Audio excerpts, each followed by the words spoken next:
Hello, and welcome to this 13th lecture on Chapter 12 of Kotler's Marketing Management, Managing Marketing Communications. So, in this section, we are still covering, in this section, the part 5 of Communicating Value of the 16th edition of Kotler's Marketing Management. And in this lecture, particularly, we will cover the Chapter 12 in terms of recapping its concepts in managing marketing communication, answer any questions that have been asked at the end of the chapter, and also give the solution to two cases given at the end of the chapter. So Kotler starts with defining the role of marketing communication, and he says is it's a means by which the firms try to inform, persuade, and remind consumers directly or indirectly about the products and brands that they sell. It represents the voice of the company and its brand, and it is the means by which the firm can establish a dialogue and build relationship with consumers. By brand strengthening brand equity, marketing communication does contribute to building a brand equity, customer consumer equity. Also works communications, marketing communication also work by showing consumers how and why a brand is used, by whom, where, and when. So some fundamental questions are answered. Consumers also learn about who makes the product and what the company and brand stand for, and then they become motivated to try and use it. So it's an important part in generating demand. Marketing communication allows company to link the brand to the people, places, images, brands, experiences, feelings, and things, and that's how it builds a strong. They build strong brands, and it builds, and that's where it contributes to brand equity by establishing brand in the memory and creating an image as well as driving sales and affecting the shareholder value. Let's look at the communication process. Kotler defines we need to understand the fundamentals of communication process, and he says we can look at communication process from two perspectives: one macro, more general perspective, and more specific perspective, focusing on the way message recipients respond to the communication. And these two models called macro model and micro model.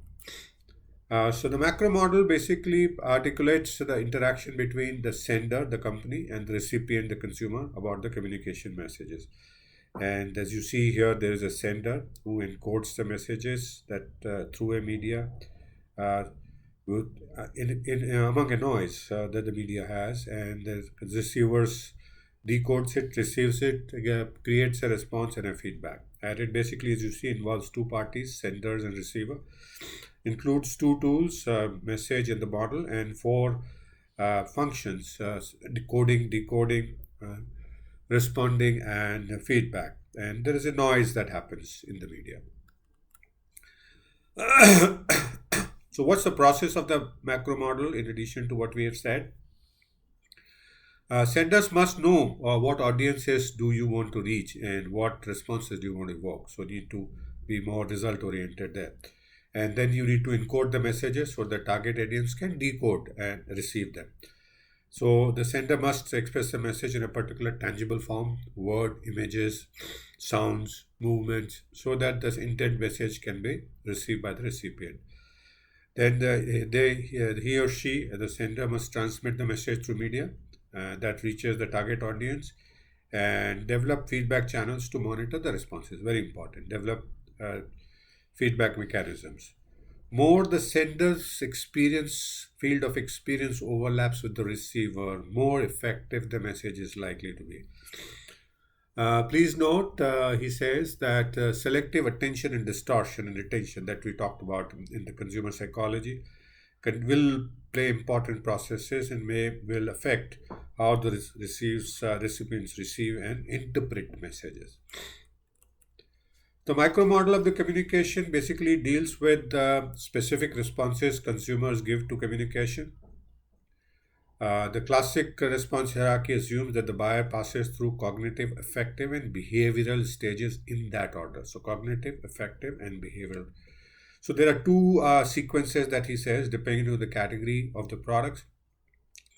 For the category of product audiences who go through high involvement and where there's a significant differentiation in the product category, the sequences learn, feel, and do sequence of responding to communication. So they learn, they go through cognitive stage first, then affective stage, and then they take action.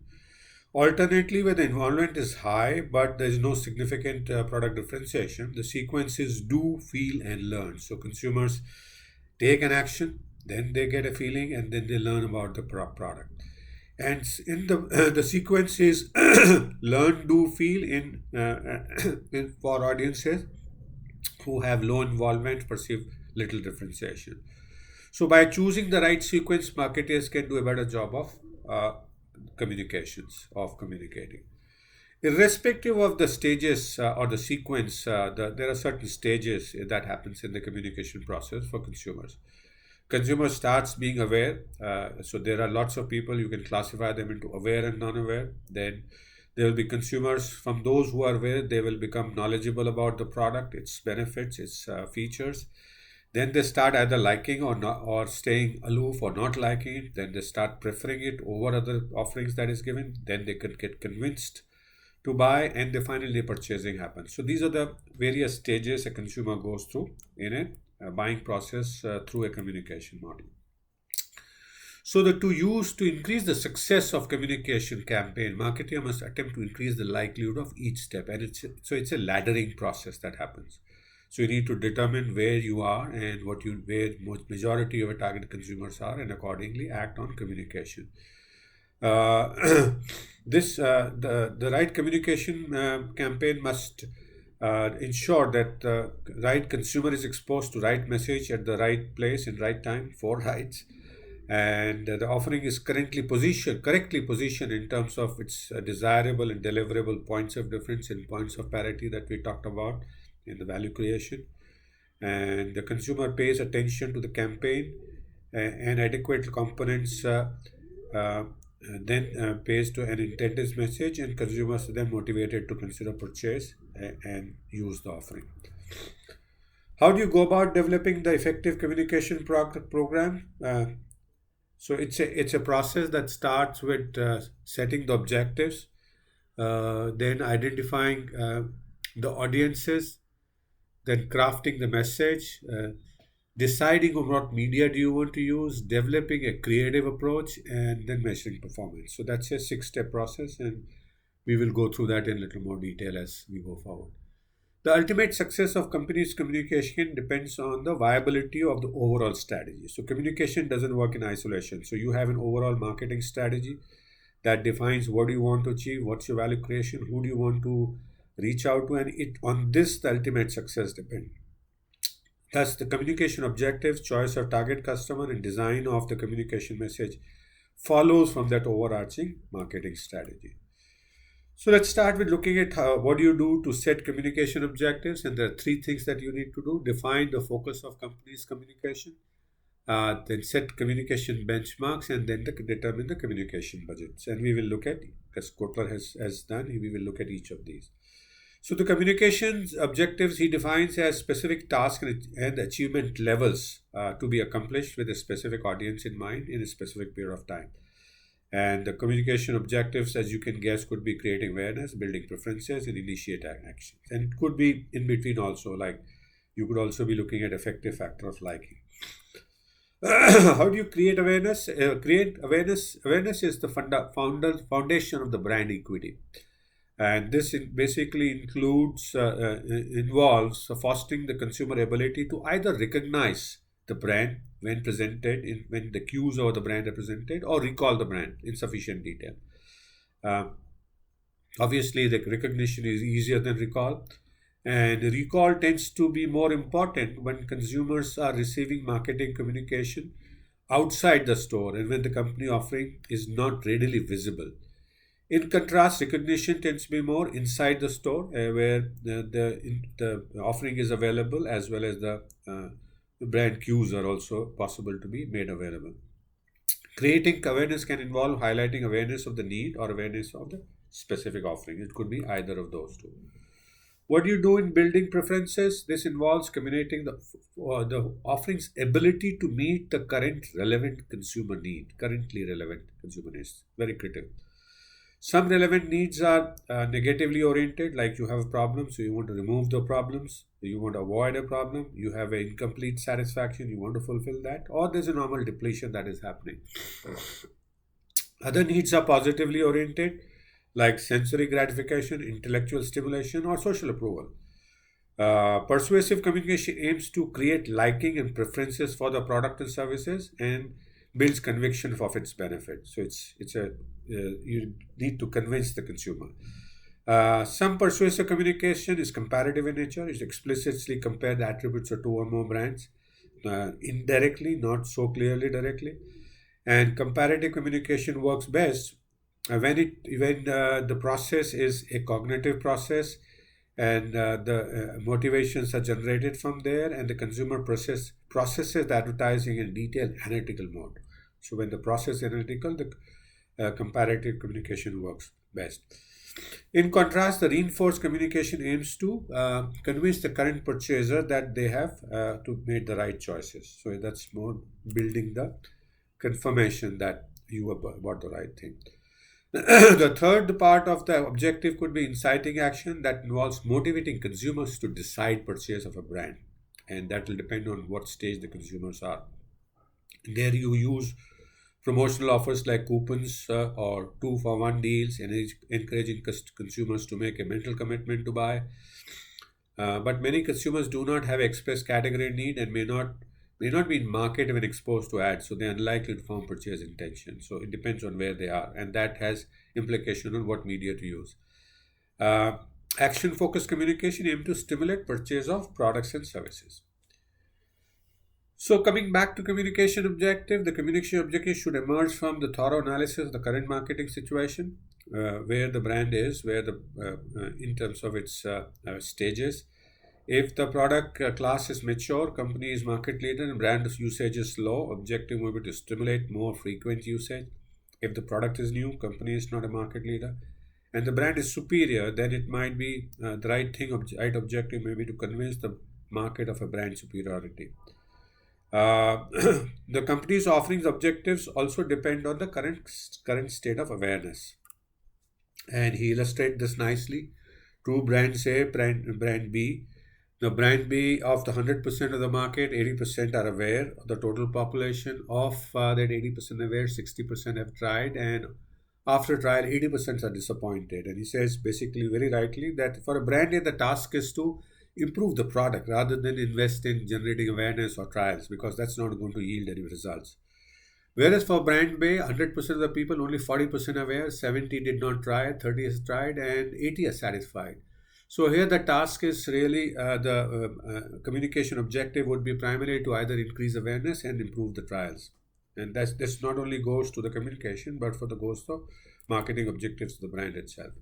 The second thing in setting communication objectives is benchmarks, and he talks about two kinds of benchmarks. These are the clearly defined magnitude of what is the desired impact and time frame, and this basically benchmarks articulate what level should you reach, and this helps you align with the strategic goals. The campaign gets aligned to the strategic goals. The broadly two types of communication benchmarks he talks about: quantitative benchmarks set to quantify this particular objective. If you want to increase awareness, from how much to how much. And the temporal benchmarks are the time frame, within what period: 6 months, 1 year, 3 months, 1 month. The third part of determining communication objectives, determining the communication budgets. And that basically involves choosing how much to spend on marketing communication, and it's a difficult decision.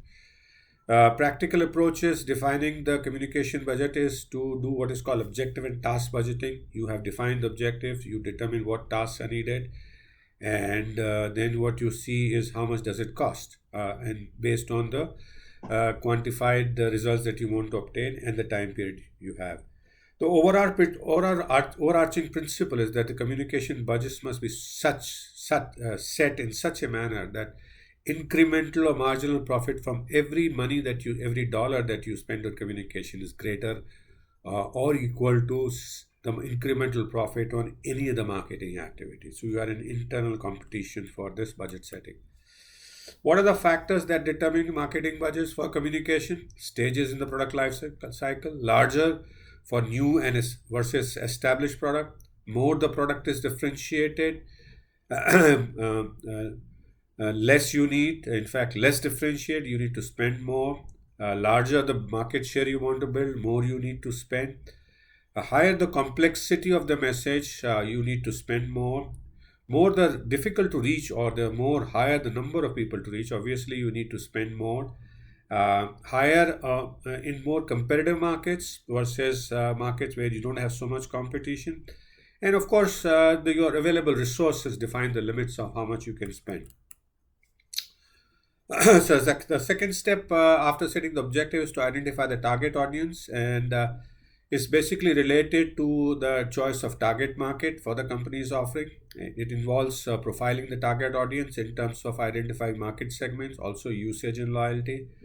The goal of marketing communication is to facilitate awareness, preference, purchase, or usage of the company product. Yet the target market and target audience may not always overlap. There's many times they would, and there are occasions where they differ significantly. The audience differences from the target market, and this happens primarily when there is target customers are more than one person, and you need to reach out to a particular type of people. In such communication campaigns, target different members of decision making through different media, and work on the people who are likely to exert influence, and avoid spending money on the people who do not. The next step is to craft communication message, and in this process you basically are seeking a big idea that resonates with the consumer's rationality and emotionality, and distinguishes the brand from the competitors, and is broad and flexible enough to translate for different medias, markets, and time periods. So this is a big ask actually. A good ad normally focuses on one or more two selling proposition. A part of defining brand or refining the brand positioning is the advertiser should conduct the market research to determine which aspects work best with the target audience, and then prepare a creative brief for the agency, typically one page max or 2 pages at best. Uh, this elaboration of positioning includes considerations such as key messages, target audience, communication objectives, key brand benefits, and support for the brand promise and media. To find an excellent communication message, which is the objective of crafting communication message, need to engage own marketing team, external advertising agency, and interestingly, very interesting approach to rely on crowdsourcing by recruiting consumers to come up with effective communication idea, and that works beautifully. In selecting a message, message strategy management searches for appeals, themes, and ideas that will tie to the brand positioning and help establish points of parity and points of differences. Uh, Once you have crafted the message strategy, you need to decide media, and you have many media to choose from: advertising, online, social communication, mobile communication, direct marketing, events and experiences, word of mouth, publicity and public relations, personal selling, and packaging. You need to develop out of this a media plan. Media planner must decide the total most cost effective vehicles within the chosen media type, and they should consider factors like audience size, composition, media cost, and then calculate cost per thousand persons reach. Um, Other factors other than these quantified factors are important are audience quality, audience attention probability, editorial quality of the media, because that builds credibility, ad placement policy, and anything extra that can give to you. Uh, for media, determining how do you determine media reach, frequency, and impact? Uh, Media selector should aim to find a cost-effective media to deliver the desired number and type of exposure to the target audience. Very critical. You need to seek a specified communication objective, and response from the target audience, which usually involves a degree of brand awareness generated, or it could include being persuasive or generating action as well. But yes, generally it is about brand awareness. You determine the number of exposure needed to reach a certain level of awareness, and that depends on the reach, frequency, and impact of the media chosen. Reach is the number of different person among the target audience from the media schedule that you can reach once in a specified period. Frequency is the number of times within the specified period that average person target audience is exposed to, and impact is the qualitative value of the exposure through the given media. The relationship between reach, media, and is captured by two concepts. Concept of GRP and weighted number of exposures. So GRP measures it's the reach multiplied by the average frequency by and this is called the gross rating points. GRP is very often used word in advertising world. And then there is a weighted number of exposure, which is reach times frequency times average impact. So depending on which one you want to use, you can use that. Reach is the most important when launching new products, extension of well-known brands, infrequently purchased products, and going after a undefined target market. Frequency is more important when there are strong competitors, a complex story to tell, high consumer resistance, or a frequent purchase cycle, like Colgate toothpaste everyday advertising practically. A key reason for repetition is consumers' forgetfulness. Let's remember that. Higher the forgetting rate associated with the brand, product category, or message, higher the warranted level of repetition. Then we come to scheduling media timings and allocation. When you choose media, the advertiser must take into account both macro scheduling and micro scheduling decision. Macro scheduling relates to seasons and the business cycles, what part of the year or what, and micro scheduling decision calls for allocating communication expenditure in a short period of time to obtain minimum minimum cost, the maximum impact. The chosen pattern should meet the marketer's communication objectives, and you should consider three factors: buyer turnover. Higher the buyer turnover, more continuous the communication should be. Purchase frequency. Higher the purchase frequency, more continuous the communication should be. And the forgetting rate, as you would guess, higher the forgetting rate, more continuous the communication should be. He goes on to explain in selecting media timings and allocation that when you launch a new product, you can choose from four strategy. Continuity, exposure appears evenly throughout the given period. Generally, advertisers use this continuous communication, expanding market with frequently purchased items in a tightly defined category. Concentration calls for spending all the communication dollar in a single period. It makes sense of product for one season selling. Flighting can be when periods allowed by no advertising, periods of communication followed by no periods of communication, no communication periods, followed by a second period of communication activity. This is useful when the funding is limited, purchase cycle is relatively infrequent, and items are seasonal. Pulsing is a continuous communication at low level, reinforced periodically by waves of heavier activity. It draws on the strength of continuous communication and flighting to create a compromised scheduling strategy. Then we talk about developing a creative approach. The impact of the communication campaign depends on not only what it says, but how also it says, the way of communicating it. So there are three key decisions he mentions to be made in this respect: determining the message appeal, selecting the message source, and developing a creative execution. And then we are coming to where rubber hits the road. Let's look at each of these details. The effectiveness of communication depends on how well the message is expressed in addition to the content. If it is not effective, it may be because either the wrong message was used or the right one was expressed not correctly, not properly. You can use different creative strategies to translate message into specific communication. There are two broad ways: informational appeal, where you elaborate on product and service attributes. And here we assume that there is a rational processing of communication on the part of consumer. Logic and reason rule.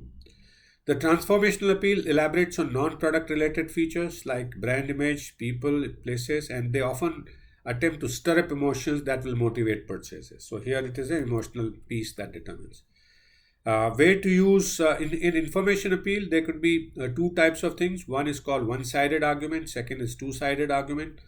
When can we use each of these? One-sided arguments are useful when you have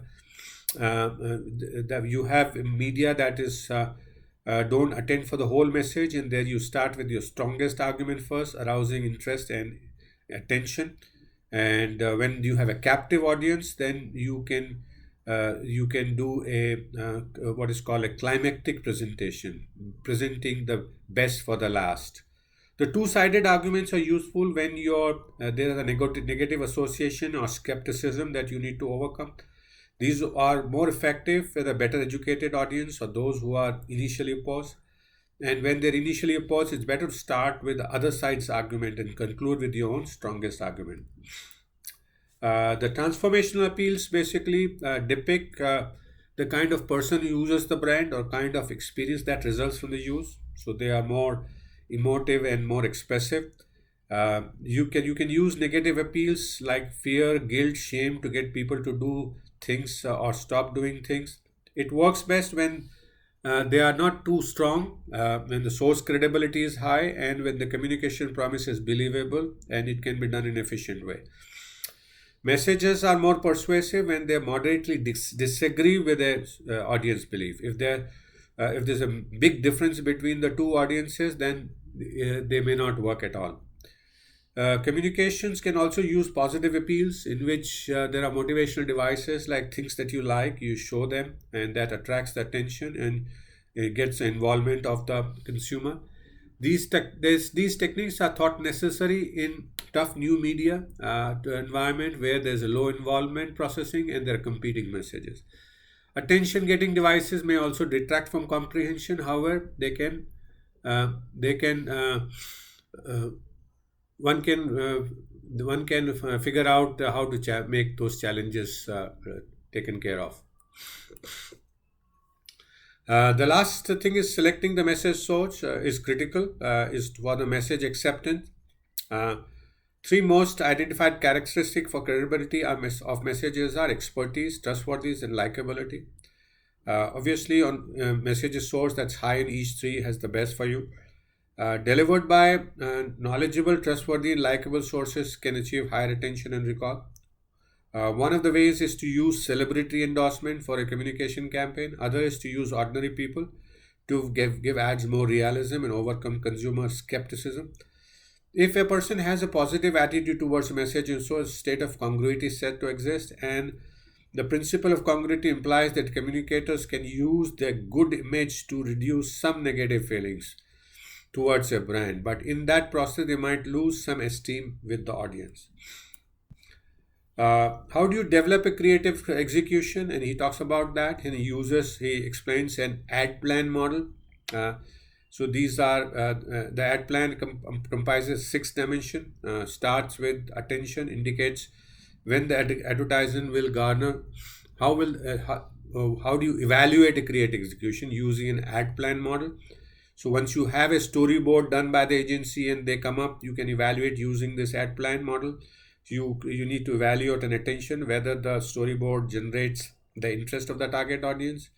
Does it reflect initial capture as well as sustained interest?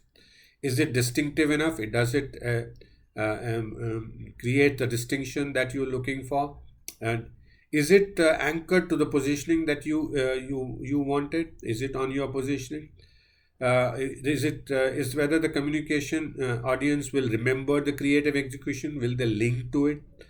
Amplification captures whether individual thoughts about the advertisements are positive or negative. Are they implying it rightly? And the net equity is a measurement by which you see whether how the advertising will create the brand image necessary for and the required associations to build the brand image. The last piece he talks about is measuring communication effectiveness, and in which he talks about a model. One is a share of expenditure model, in which the whole premise is that if you want to achieve a particular share of market, you need to start with the proportionate share of expenditure that will create a share of voice, and that will create a share of mind and heart presence, and hence a chance of creating share of market. It should be measured, effectiveness can be measured from supply side and demand side. Is Supply side is measured by the media coverage. It ignores the content specific application, only exposes the brand and not necessarily embellish its meaning in a direct way. Demand side affects, basically you assess the effects of campaign on target audience. Target audience can be asked whether they recognize or recall the message, how many times have they seen it, what points do they recall, how they feel about the message, what was the previous attitude, and what is the attitude now. Companies can also examine the effectiveness of the communication campaigns to determine whether they are overspending using the share of expenditure model that we talked about. One way to answer to how to measure effectiveness is to do pre-test the advertising. Once you pre-test, you can see how effective is the campaign in generating the response as you need versus your objective. In addition to pre-testing in the communication campaigns, marketer might measure whether and how the campaign influences sales through using historical data as well as experimental data. You can run experiment A and B with different advertising and see what works better in generating sales, but by ensuring that other elements remain same. So, having looked at the communication, how to communicate value to consumers, what do we do next? So, you have two cases that you will find in the assignments, one on Red Bull, second on the best job in the world. I suggest you to do those cases and then compare your answers with our answers, learn from the differences in answers. If you have questions, come back and connect to learn more. So thank you so much for watching this 13th lecture on chapter 12 of Kotler's Marketing Management, Managing Marketing Communication. I hope you have a nice recap and you have learned again some of the concept that you read last time. And I look forward to see you again in the next lecture.